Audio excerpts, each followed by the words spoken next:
Hi guys! Welcome back sa YouTube channel ko. So for today, meron tayong math problem coming from the recent UP Nationwide search for Math Wizard mga idolo. And this came from geometry. So this is from the Wizards round and the time limit is 60 seconds. So this is the problem. So pwede nyo ring i-try before pwede nyo i-post muna yung video by trying the problem itself para ma-check nyo yung answers nyo afterwards. Suppose AB, C, and D are lie on a circle as shown below. If AB equals 25, CD equals 39, AD equals 65, and the measure of angle ACD is 90 degrees, determine the value of BC. So ano po ba yung mga importanteng concept na kailangan natin dito Sir IG para ma-solve?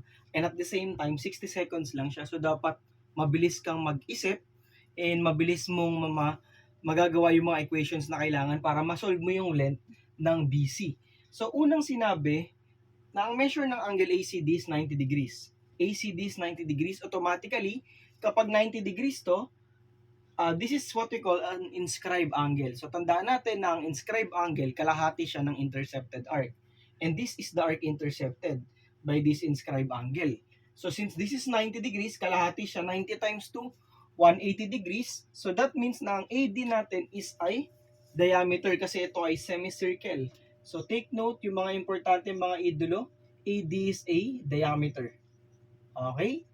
So, ano na mangyayari dyan, Sir IJ? Okay nga. Nasabi na natin na diameter yan, Sir IJ. So, automatically, guys, dahil 180 rin to, ito must be 90 degrees as well. So, kumbaga, pwede natin makuha yung length ng BD at length ng AC applying Pythagorean theorem. So, kunyari, consider natin yung triangle ACD, mga idolo. Okay, so let's say this is A, C, D. So, yung AD natin ay 65. Tapos, yung CD natin is 39. Ano yung AC natin? So, ito medyo ano lang siya, more on Pythagorean triples. Kasi alam natin na ang 65 is 5 times 13. Ang 39 is 3 times 13. Tandaan natin na meron tayong pinaka basic Pythagorean triple na 3, 4, 5. So, automatically, this is 4. Kasi this is 3, this is 5, so this is 4. However, may multiplier kang 13, so that is 4 times 13. So automatically yung AC natin ay 52. So meron ka ng 52. Same thing goes for ABD. So i-consider naman natin si triangle ABD. So medyo mabilisan lang dapat to mga idolo. ABD. So yung AB natin ay 25 ay mga Lodi cakes. Tapos yung hinahanap natin, ay sorry, dapat pala nandito si ABD. O yan, mas maganda. So yung AB natin 25, yung AD natin 65. So alam natin na ang 65 is 5 times 13.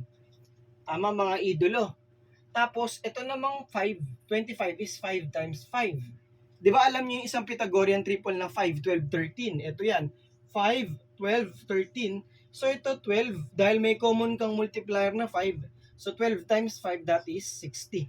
Para mas madali mo nang makakuha agad yung triple. Kasi kung mag-Pythagorean triple ka pa or mag-Pythagorean theorem rather, medyo tatagal pa siya. So automatically AD 60, mga Lodi cakes AD, ay hindi ito pala, this must be A. Sorry mga idol.